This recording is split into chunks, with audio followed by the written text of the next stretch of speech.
پروردگارا، آسمان تو ابریست، اما چشمان یعقوب.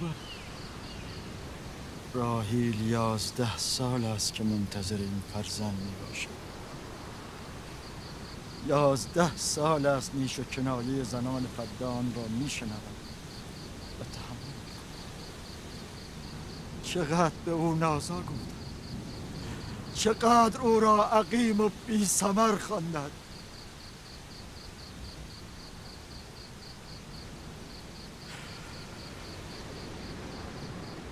کاهن بزرگ مرا ببخشند. امشب برای یعقوب و خاندانش خوابها دیدم. مرا تنها بگذارید.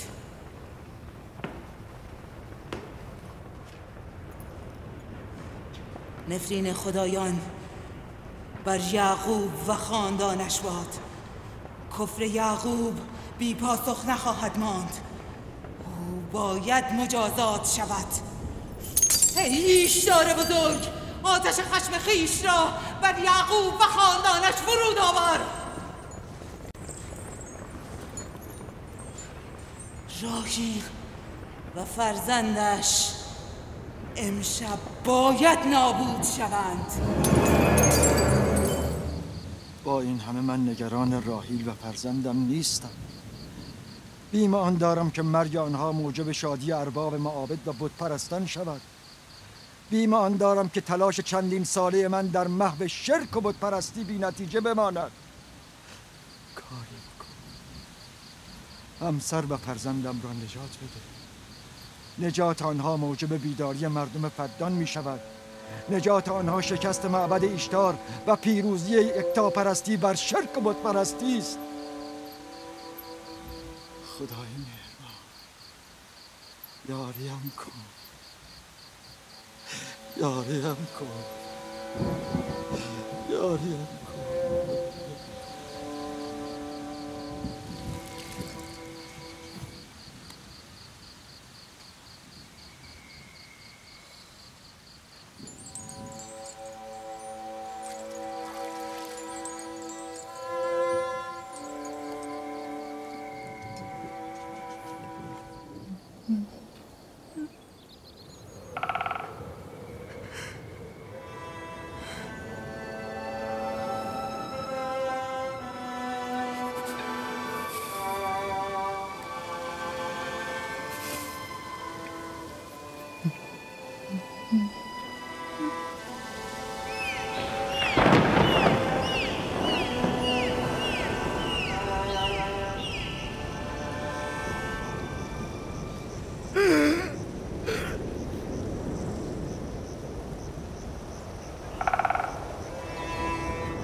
این وقت شب این نور چیست؟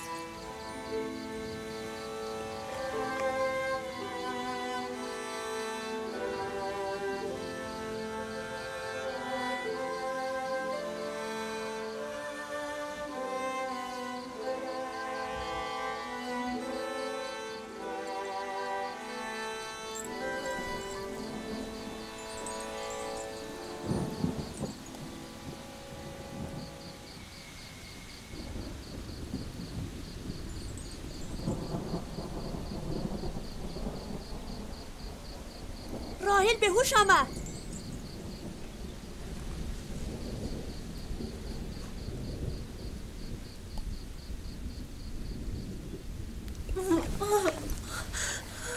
دوباره شروع شد.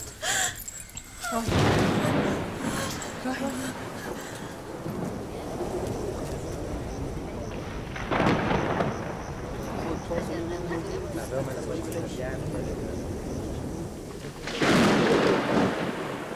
یعنی میخواهد باران ببارد؟ گمان میکنم آسمان میخواهد به حال راحیل بگرید. این نشان خشم خدایان است. تندر خشم خدایان فرود خواهد آمد. یعقوب و خاندانش مجازات خواهند شد.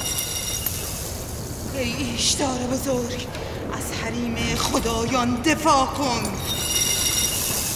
آتش خشمت را بر خاندان یعقوب فرود آور.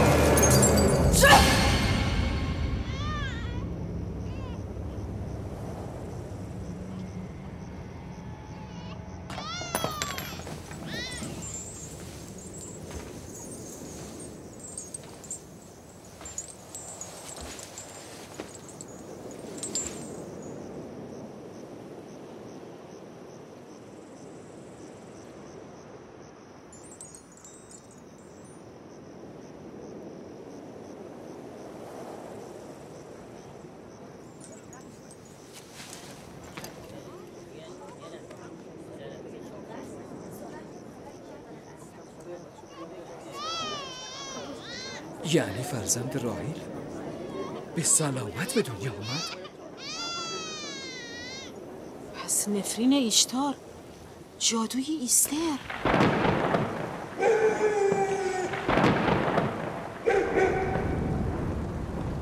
بگذار مردم فدان قدرت عظیم تو و جادوی ایستر را ببینند.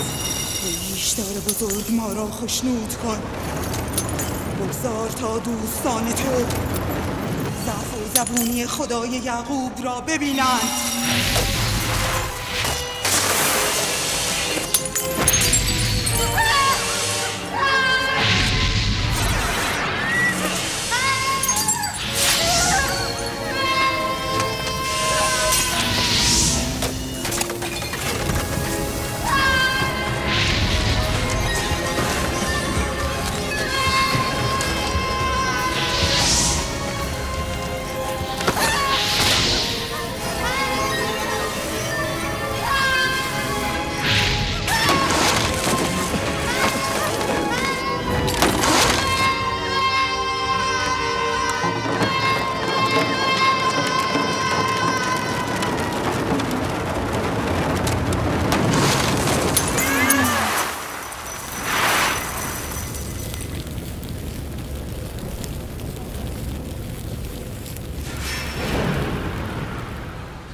درود بر نبی خدا. درود خداوند بر همه شما باد. قدم نورسید مبارک. مبارک انشاءالله.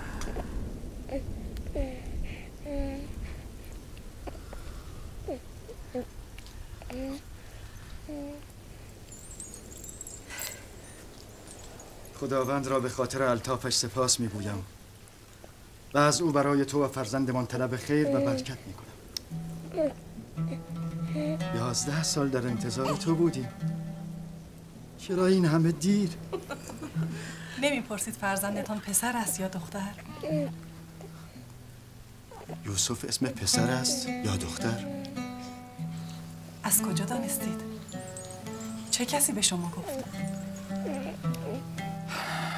همان که ساعتی پیش مژده ورودش را به من داد.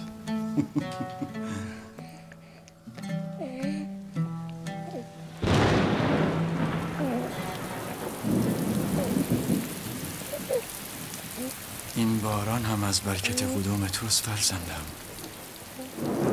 خوش آمدی.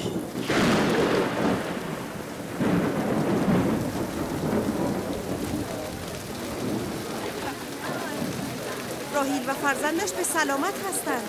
آره باران چه کار؟ باران را بنگر که قحطی را از فدان میزداید. چرا متوجه نیستی؟ باران همزمان با تولد فرزند راحیل و یعقوب باریدن گرفت.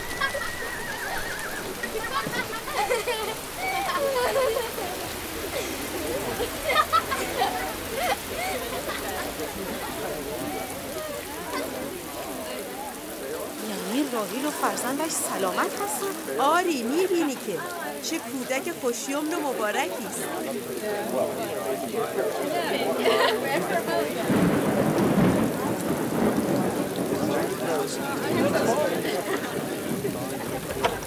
مردم چرا ایستاده اید؟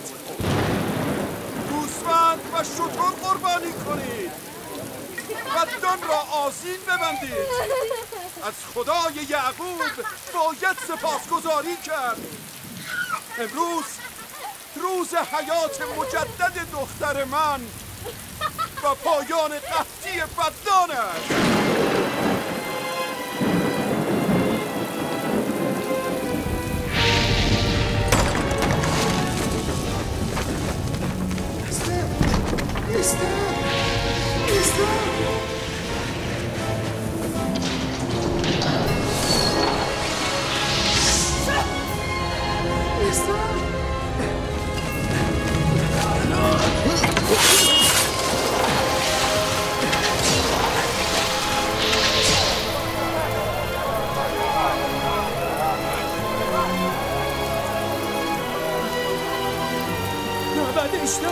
معبد اشتر آتش گرفته. معبد آتش گرفته؟ عالی جناب، معبد ایشتار آتش گرفته. گفتی چه شده؟ معبد ایشتار آتش گرفته.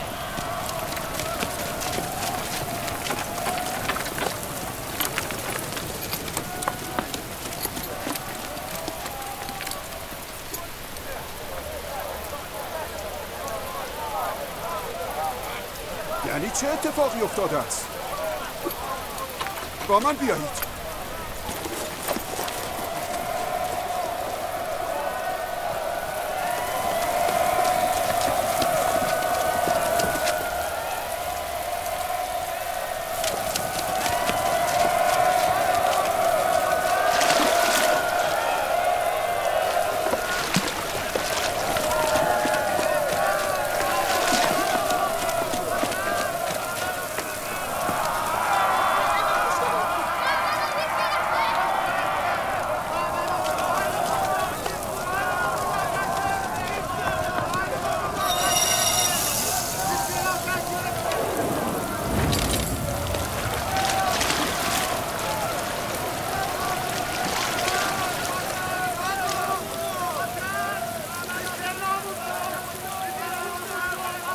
باران که همه چیز را میشوید و خاموش میکند، چرا بر آتش معبد اثر نمیگذارد؟ این عجیب نیست؟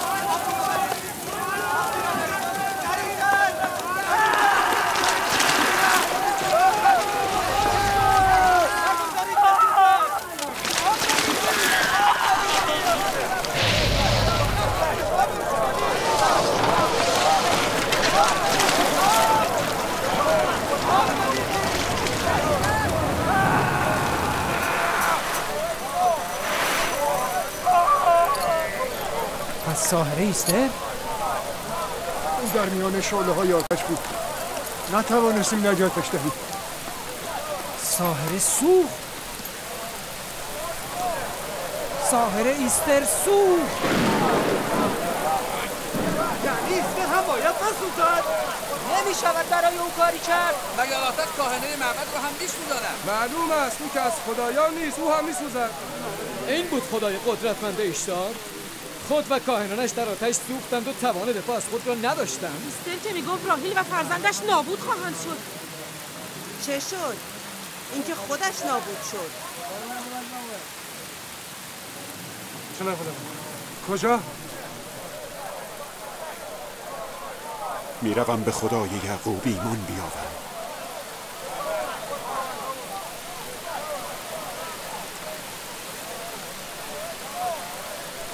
شما که میگفتید یعقوب عامل بدبختی و نابودی مردم فدان شده است، ولی به عکس فرزند یعقوب مایه نزول باران و خیر و برکت برای ما شده است. برویم. بمانید. کجا میروید؟ بمانید، از آیین نیاکان خود دفاع کنید. بمانید. کجا میروید؟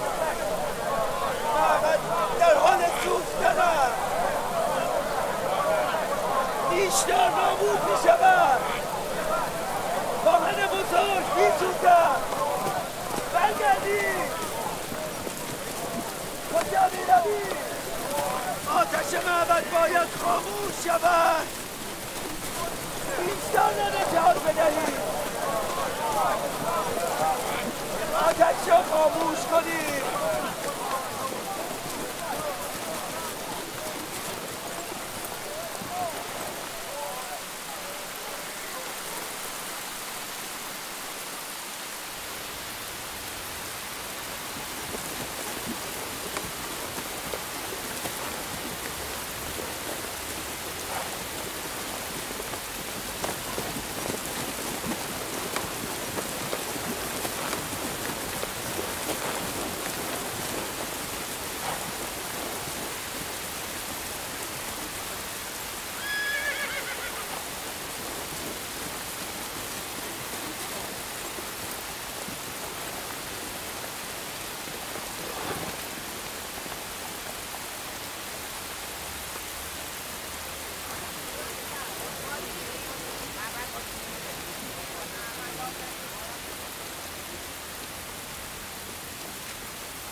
گویا باران رحمت الهی جسم و جان این مردم هر دو را تطهیر کرده است.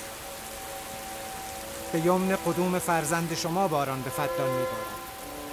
او را به ما نشان نمی‌دهید؟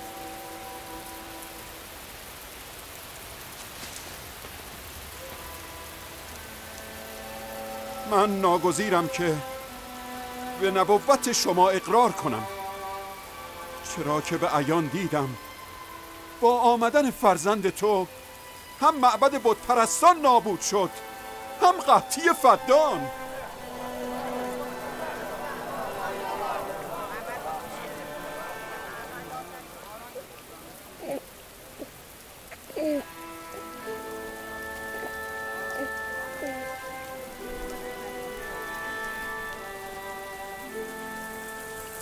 قدوم یوسف مبارک است،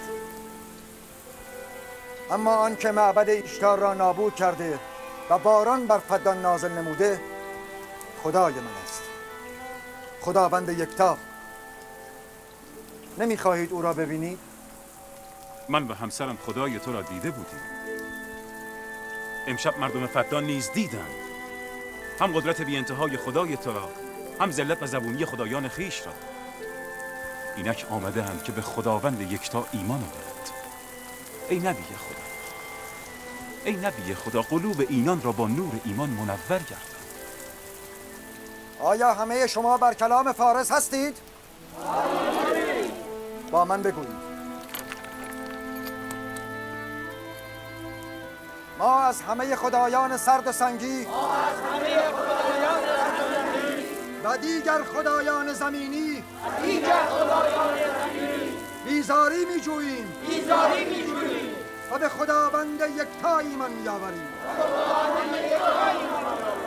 خداوند آسمان ها و زمین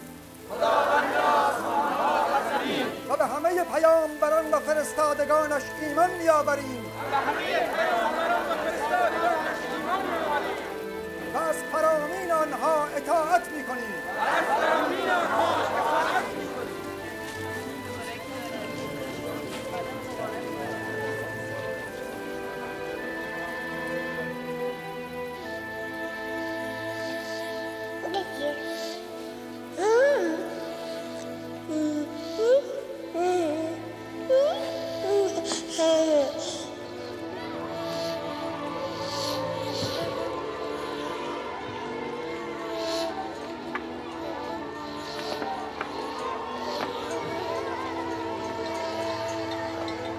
پنج سال از نزول خشم خداوند بر زیگورات ایشتار می‌گذرد و 5 سال است که درهای نعمت خداوند بر روی مردم فدان آرام گشوده شده. راهیل همسر محبوب یعقوب نبی و مادر یوسف در انتظار فرزندی دیگر به سر میبرد. یوسف. بله مادر. امروز با پدر به صحرا میرویم. باشد مادر، من خوشحالم. برویم.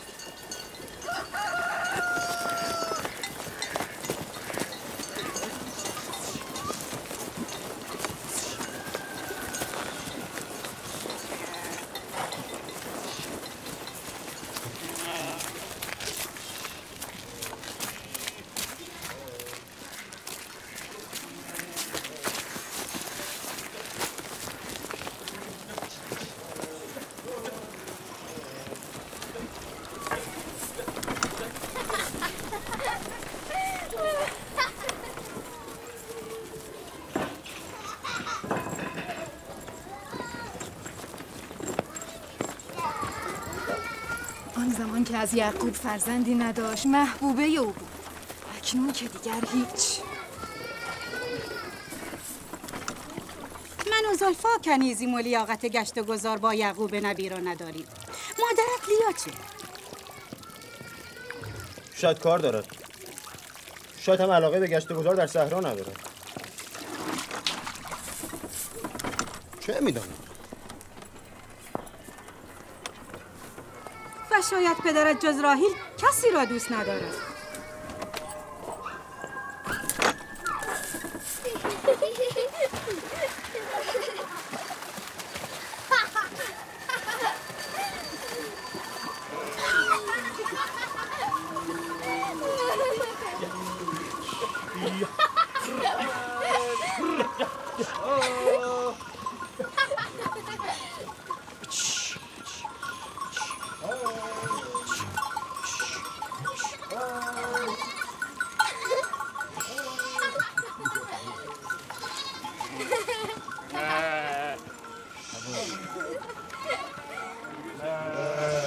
سال پیش اولین ملاقات من با شما کنار این چاه بود. من آن روز فهمیدم که شما پسر عمه من هستید. و من فهمیدم شما دختر دایی من هستید. آغاز عشق و علاقه ما به یکدیگر از همان روز بود. پدرم اسحاق و مادرم ربقه مرا به سوی تو هدایت کردند. برویم بچه‌ها رفتن.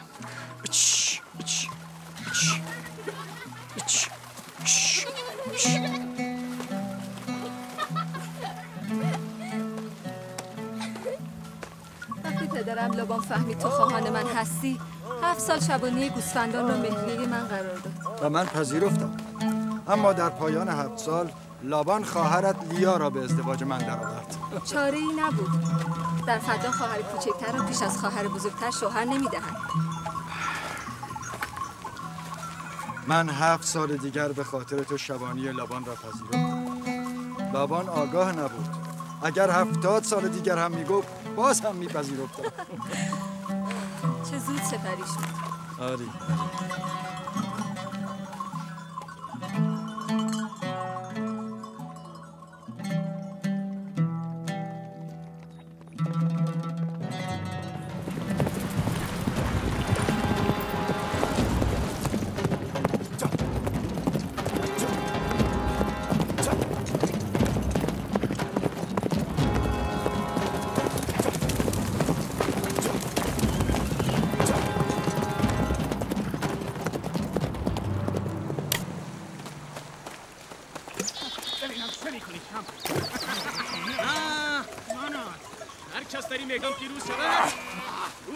قصد دارم به زودی به زادگاه هم کنعان بازگردم.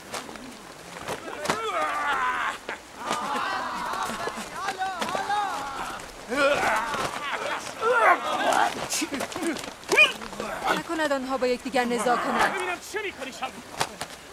نگران نباش. آنها زورآزمایی میکنند. معتقدن هر کس قوی تر از دیگران باشد جانشین من است.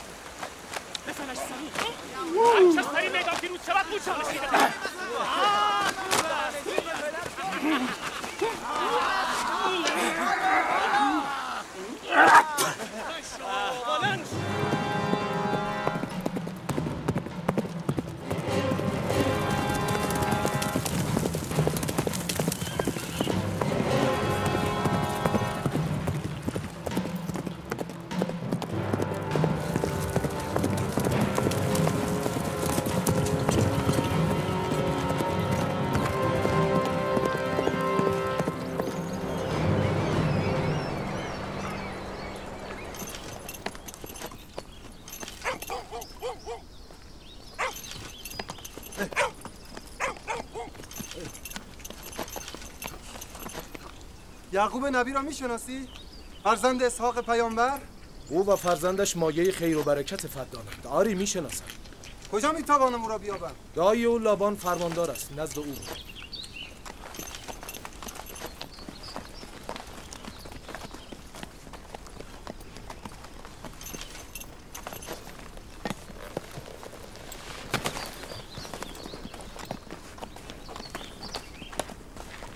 چه میخواهی؟ پیکی از کنعان هستم. با جناب فرماندار کار دارم. دنبال من.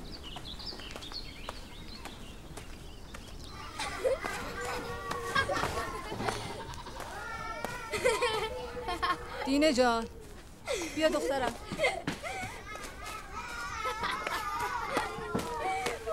با یوسف بازی کن تا مادرت رو یاری کنه. باشه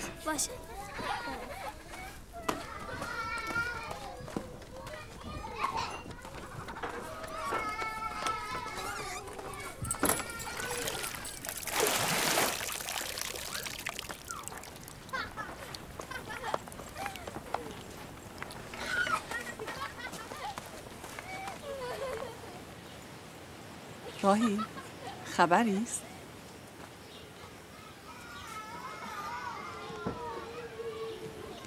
مبارک است.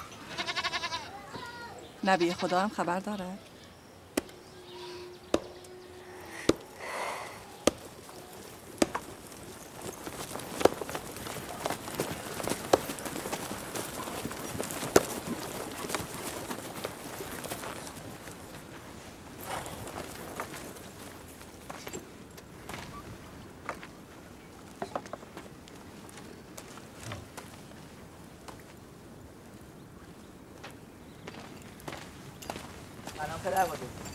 سلام پدر بزرگ.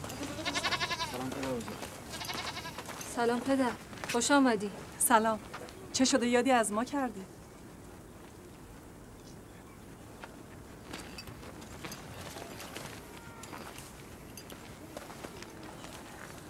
چیزی شده پدر؟ اتفاقی افتاده است؟ آن مرد که میبینید از کنعان آمده و خبرهای خوبی برای ما ندارد. یعقوب کجاست؟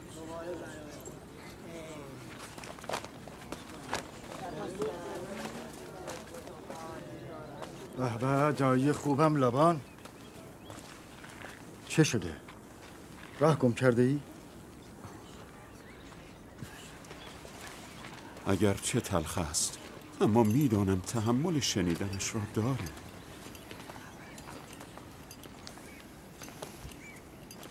چرا حرف نمیزنی؟ پدرت اسحاق نبی دار فانی را ودا گفته.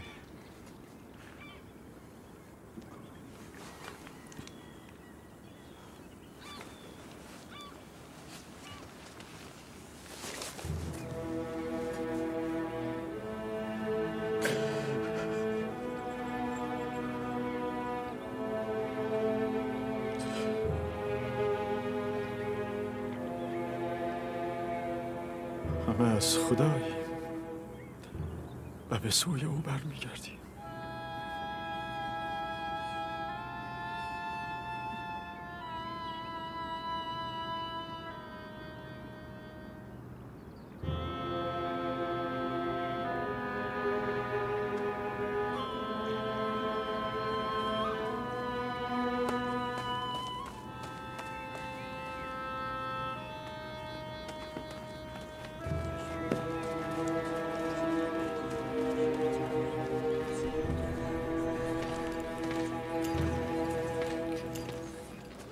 تصمیم شما چیست پیامبر خدا؟ بعد از اسحاق نبی رسالت مردم کنعان بر عهده یعقوب نبی است. خواهرتان فائقه گفتند این رسالت را به شما ابلاغ کنم. یعنی باید بروید؟ مرگ حقیقتی است که همه را در بر میگیرد و هیچ کس را از آن گریزی نیست، حتی اولیا و انبیای الهی. از همدردی همه شما سپاسگزارم و از خداوند برای خود طلب صبر و بردباری میکنم. ای نبی خدا، اگر ما عهد کنیم که از فرامین شما اطاعت کنیم، آیا در فدان خواهید ماند؟ من مردم فدان را دوست دارم و ترک شما برایم سخت است. این به اراده من نیست.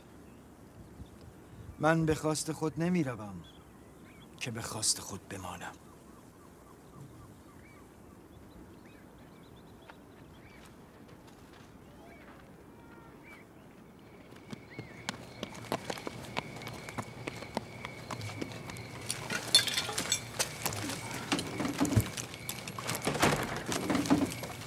به خواست خدا ما فردا به سوی کنعان حرکت میکنیم. ما آماده. ما هم آماده. من و همسرم نیز وسایل خود را جمع کرده ایم. شما دیگر کجا؟ با شما به کنعان. ما تا عمر داریم از نبی خدا دست بر نمی‌داریم. شما نمیتوانید با ما بیایید. بهتر از همینجا در فدان بمانید. خانه و کاشانه من جای خوبی برای زندگی شماست. ولی من زندگیم را مدیون شما هستم. ما عهد کردیم تا عمر داریم خدمتکار شما باشیم. همسر و بستگانت به تو نیاز دارند. اینجا وطن شماست و شما هیچ دینی نسبت به من ندارید. بهتر از همینجا بمانید.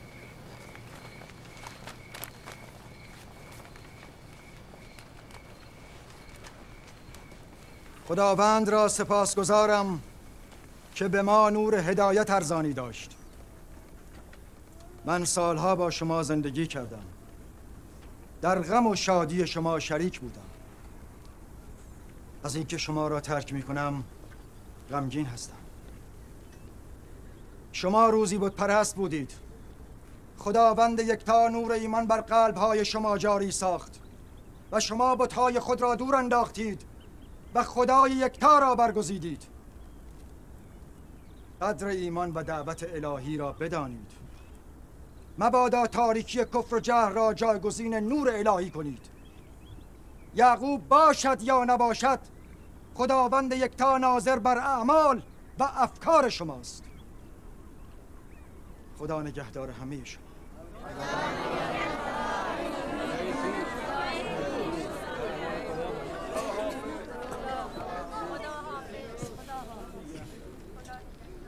تو در این سالهای طولانی شبانی برای من مزدی دریافت نکردی. از خود نه ثروتی داری و نه گله گوسفندی. من نیمی از گوسفندانم را به تو و دخترانم هدیه می کنم. امیدوارم امورات شما با این گله اداره شود. سپاسگزارم. خداوند به شما خیر و برکت فراوان دهد. سپاسگزارم پدر. خداوند به شما خیر دهد. این حق یعقوب است. من باید پس از سالها زحمت از او قدردانی کنم.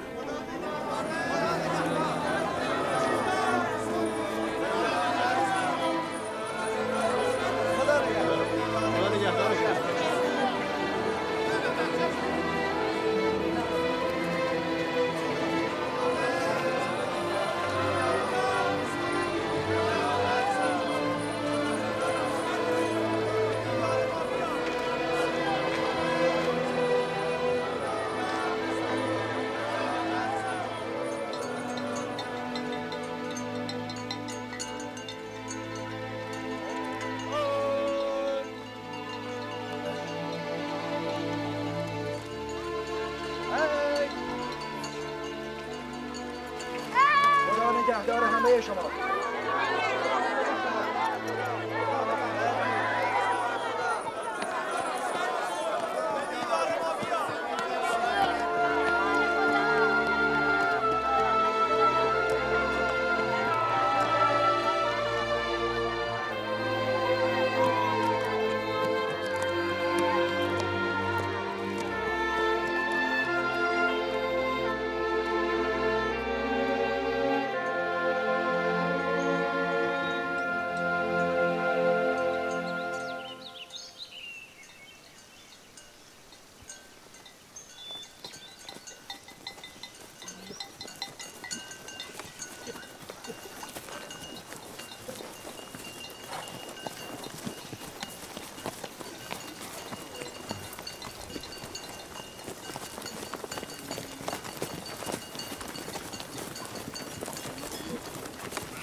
خاله چرا بلهه و زلفا نسبت به مادرم راهی حسادت میکنن؟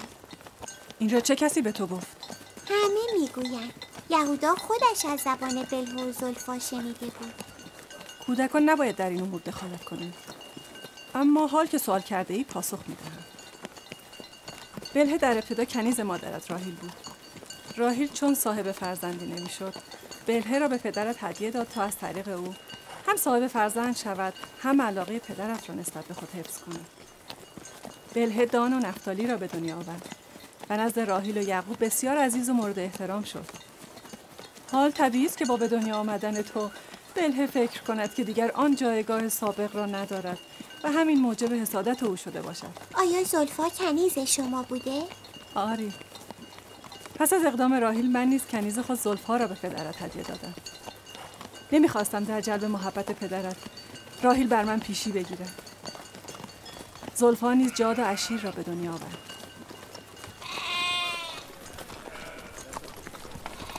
لاوی شمون چه میکنی؟ جل پراکنده شد، آنها را بازگردانید.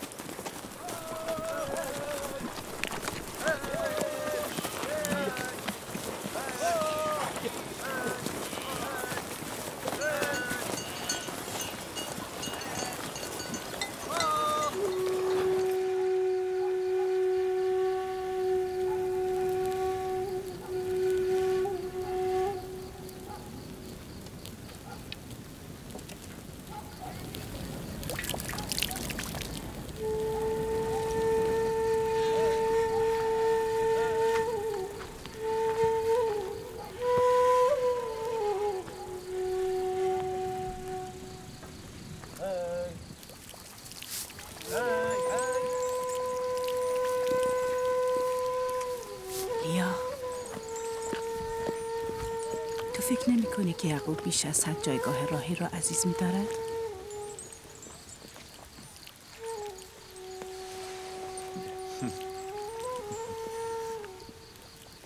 من نیازی به حسادت با خواهرم ندارم.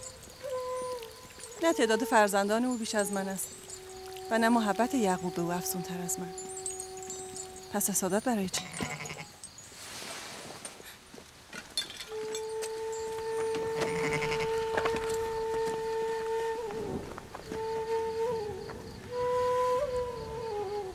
خب معلوم است او که رأی خواهرش را به ما نخواهد داد.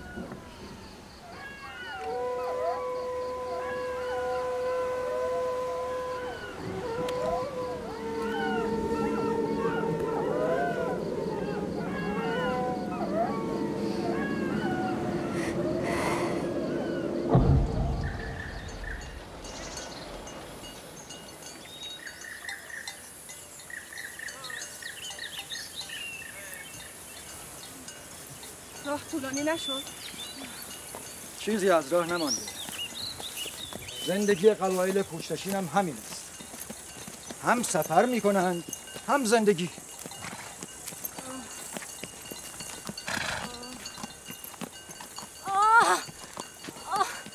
لیا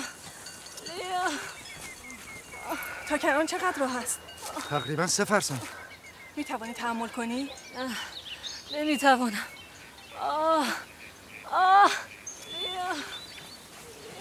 یهودا، لاوی، شامون، چادر را برپا کنید، همینجا اتراق میکنیم. در کنعان قابل یافت میشود؟ آری میشود. جیرا،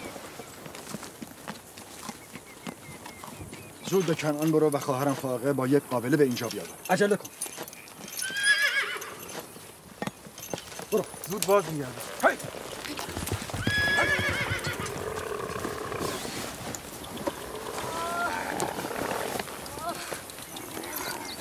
لیا تحمل کن خواهرم.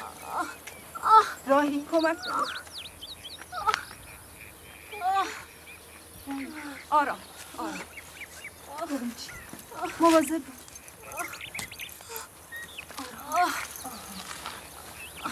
آتش آماده کنید.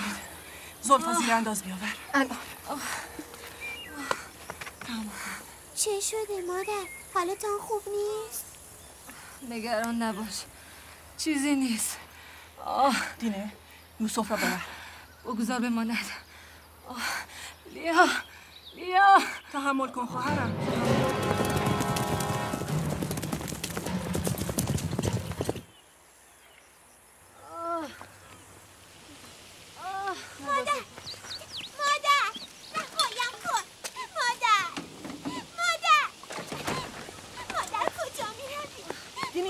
نگه دار. بیا پسر جان، بیا.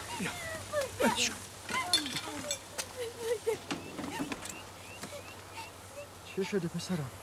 یوسف تو نباید بروی. پدر من برای مادر میترسم. چرا پسر جان؟ اتفاقی نیفتاده؟ نگران نباش.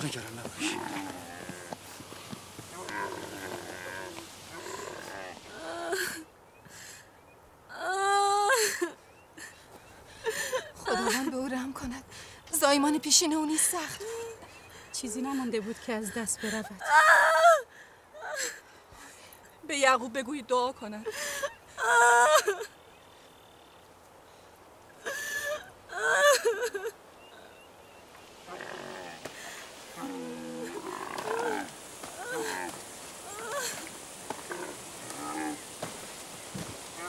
چه شد؟ راحیل حالش چطور است؟ هنوز خبری نیست. لیا گفت برای راحیل دعا کنید. حال او چندان مساعد نیست.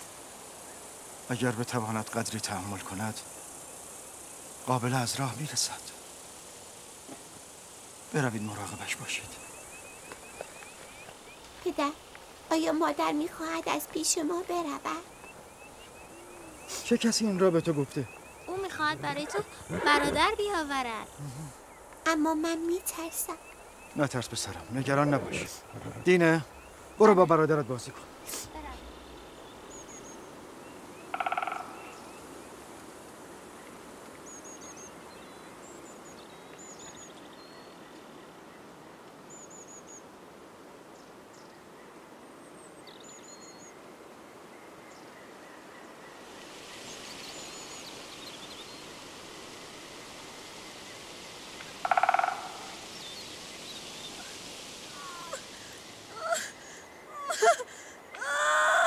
اگر این بار هم چون زایمان پیشین باشد خداوند به او رحم کند.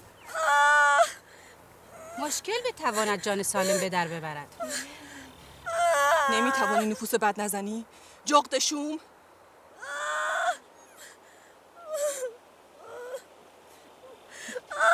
کمی تحمل کنید. به دنبال قابله رفتم. تو کنعان راهی نیست.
فرزندانم باش،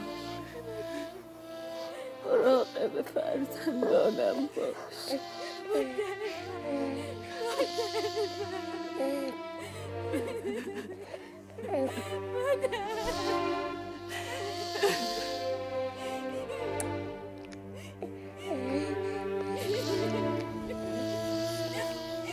مراقب فرزندانم باش، نگذار غم بی مادری را احساس کنند، نگذار.